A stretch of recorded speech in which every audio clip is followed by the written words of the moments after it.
की जनता जो मर रही है हम उसके साथ खड़े हैं। इजराइल के इस पूरे हत्यारे आतंकी रवैये के खिलाफ हम उनकी मुखालफत करते हैं।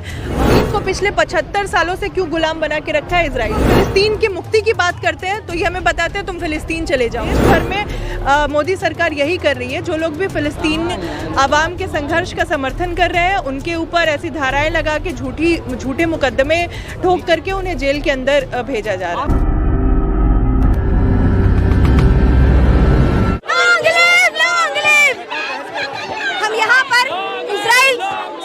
जिस तरीके से दमन हो रहा है फिलिस्तीन की मासूम जनता पर उसके खिलाफ है। अभी आप कहाँ जाओगे? अभी हम इजराइल एम्बेसी जाएंगे अपना विरोध प्रदर्शन दर्ज कराने, लेकिन आपने पुलिस देख ही ली है और आप ये समझ ही गए होंगे कि पुलिस हमें प्रदर्शन नहीं करने देगी। वो हमको यहाँ से गाड़ियों में भर के पुलिस स्टेशन ले जाएगी ताकि हम अपना विरोध दर्ज न करा सके। हम ये बता न सके कि फिलिस्तीन की जनता जो मर रही है हम उसके साथ खड़े हैं। बहुत बेरहमी से इनको पकड़ के और यहाँ से उठा कर लेके जाया जा रहा है पुलिस कर्मियों द्वारा। ये दिल्ली की पुलिस जो है इनको डिटेन कर रही है, आप देख सकते हैं। क्या आज आपको रोका जाएगा या जा सकते हैं? देखिए हम लोग देख ही रहे हैं कि किस तरीके से यहाँ की फांसीवादी सरकार लगातार ही इजराइल का समर्थन कर रही है। एक तरफ तो ये नाम के लिए फ़िलिस्तीन को जो सहयोग है वो भेज रही है और इनके जितने भी है वो फ़िलिस्तीन की जनता के सिर्फ नाम मात्र का समर्थन कर रहे हैं, लेकिन असल में यहाँ की जो फांसीवादी सरकार है वो भी इजरायली ज़ायनवादियों के साथ ही खड़ी है। और जितने भी प्रोटेस्ट हो रहे हैं देश के अलग अलग राज्यों में उन सबको कुचलने का काम बहुत तेज़ी से कर रही है। उन पे अलग अलग प्रोटेस्टर्स पे धाराएं लगा के उनको जेलों में बंद करने का। अभी दिशा छात्र संगठन के ही कुछ साथी मुंबई में पिछले दिनों जब देशव्यापी प्रोटेस्ट का कॉल था तो वहाँ उन्होंने प्रोटेस्ट किया। अभी भी वो जेल में बंद है। 12 अक्टूबर से वो अभी जेल में बंद है। मुंबई पुलिस ने उन पे तमाम संगीन धाराएं लगा के उन्हें हवालात के अंदर किया हुआ है। तो आज देश भर में मोदी सरकार यही कर रही है। जो लोग भी फिलिस्तीन आवाम के संघर्ष का समर्थन कर रहे हैं उनके ऊपर ऐसी धाराएं लगा के झूठे मुकदमे ठोक करके उन्हें जेल के अंदर भेजा जा रहा है। आपके तमाम साथियों को डिटेन कर लिया गया है? जी बिल्कुल। इससे पहले भी हमने देखा जंतर मंतर पे प्रोटेस्ट हुए या कई और जगहों पे फिलिस्तीनी आवाम के संघर्ष के समर्थन में प्रोटेस्ट ऑर्गेनाइज किया गया। इन तमाम जगहों पे दिल्ली पुलिस ने बहुत बर्बर तरीके से लोगों को डिटेन किया, कई जगह तो झूठे मुकदमे भी किए। तो हम साफ तौर पे देख सकते हैं कि आज हमारा राइट टू प्रोटेस्ट मतलब हम अपनी बात भी नहीं रख सकते हैं। इसके लिए ये सरकार अपनी सारे हथकंडे अपना रही है। पुलिस से लेके कोर्ट कचहरी कानून न्याय इन सब का इस्तेमाल आज इनके पक्ष में हो रहा है। जो सत्ता में बैठे लोग हैं, जो हत्यारे हैं, जो इजराइल के साथ खड़े हैं। लेकिन नरेंद्र मोदी फिलिस्तीन के साथ खड़े हैं। आपने देखा कई ट्रक उन्होंने राहत सामग्री भेजा। जी बिल्कुल। ये सब जो हो रहा है वो नाम के लिए हो रहा है। एक बार भी नरेंद्र मोदी जी इस पर कोई बयान नहीं दे रहे हैं। वो ये बोल नहीं रहे कि फिलिस्तीन को पिछले 75 सालों से क्यों गुलाम बना के रखा है इजराइल ने। इस बात पर कोई भारत सरकार की तरफ से कोई बयान क्यों नहीं जारी होता है? मोदी सरकार इसके खिलाफ क्यों नहीं बोलती है? क्योंकि आज ये लोग भी जायनवादी इजराइलियों के पक्ष में खड़े हैं।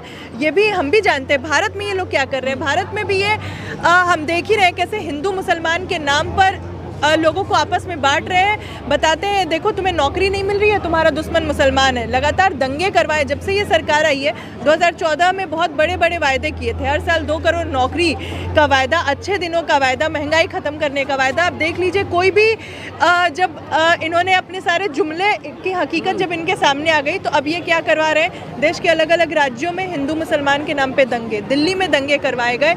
अभी जो नूह और मेवात में हुआ, ये सब इस सरकार ये फांसीवादी मोदी सरकार यही काम कर रही है। और आज जो इजराइल में हो रहा है, जो ज़ायनवादी कर रहे हैं, वो इनके साथ ही आज ये लोग खड़े हैं एक दूसरे के साथ। नाम के लिए ये भले यहाँ से किट भेज रहे हो, एड भेज रहे हो लोगों के लिए, लेकिन असलियत में ये ज़ायनवादी इजराइल के साथ आप लोग साथ जैसा व्यवहार किया जा रहा है दिल्ली पुलिस द्वारा, क्या कहेंगे इस पर? हम लोग देख ही रहे हैं। हम लोग चुप नहीं बैठेंगे। हम लोग लगातार लड़ते रहेंगे। हम लोग इकट्ठे होंगे, चाहे वो जंतर मंतर पे हो, चाहे दिल्ली विश्वविद्यालय में हो, दिल्ली के अलग अलग कोने और देश के अलग अलग कोने में। जब तक फिलिस्तीन की मुक्ति की लड़ाई जारी है, हम उनके साथ खड़े हैं और इजराइल के इस पूरे हत्यारे आतंकी रवैये के खिलाफ हम उनकी मुखालफत करते हैं और लड़ते रहेंगे जब तक कि बिल्कुल हमें आज़ादी नहीं मिलती है, फ़िलिस्तीन को आज़ादी, मुकम्मल आज़ादी नहीं मिलती है। बीजेपी के तमाम लोग कह रहे हैं कि अगर फ़िलिस्तीन से इतना प्यार है, भारत छोड़ के फ़िलिस्तीन जाइए, बस ये वहाँ रहिए। यही बात है ना। जैसे आप यहाँ पे इनसे नौकरी मांगिए तो ये कहेंगे तुम्हें नौकरी चाहिए, देखो ये देशद्रोही है, पाकिस्तान चले जाओ। ये असल मुद्दों पर बात नहीं करते हैं, लोगों को नकली मुद्दों में उलझा करके ये बताते हैं अच्छा तुम नौकरी मांगो, तुम महंगाई की बात करो, तुम तो नक्सली हो, तुम देशद्रोही हो। यानी इनका पूरा काम है कि असली मुद्दों से ध्यान भटका के लोगों को नकली मुद्दों में उलझाओ। जब हम फ़िलिस्तीन की मुक्ति की बात करते हैं तो ये हमें बताते हैं तुम फ़िलिस्तीन चले जाओ। हम यहाँ के लोग हैं और यहाँ के लोग हर आज़ादी, न्यायप्रिय, इंसाफ पसंद लोग हैं। दुनिया के किसी भी कोने में अगर नाइंसाफ़ी हो रही है, अन्याय हो रहा है, गैर बराबरी हो रही है तो हम स्टूडेंट्स का काम है, हम यूथ का काम है, हम इसके खिलाफ बोलेंगे। मैडम, इजराइल एम्बेसी के बाहर कुछ लोग इकट्ठे होकर के कह रहे हैं कि इजराइल हमें भेज दिया जाए और वहाँ फ़िलिस्तीनी से हम लड़ेंगे। किस तरह से आप देख रही हैं इन बातों को?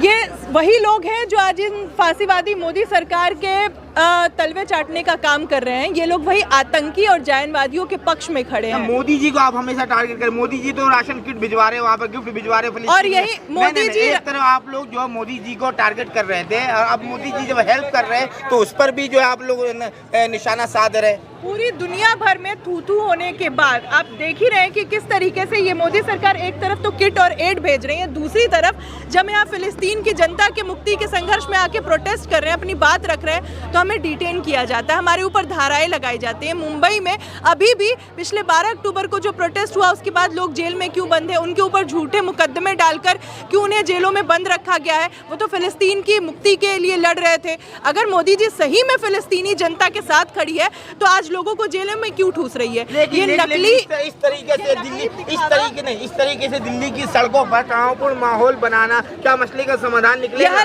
यहाँ स्टूडेंट्स जो आपको दिख रहे हैं वो तनावपूर्ण माहौल बनाने के लिए नहीं आए हैं, वो शांतिपूर्ण प्रोटेस्ट करने के लिए आए हैं। इससे पहले भी जंतर मंतर पे प्रोटेस्ट हुए, दिल्ली यूनिवर्सिटी में प्रोटेस्ट हुए और सिर्फ आज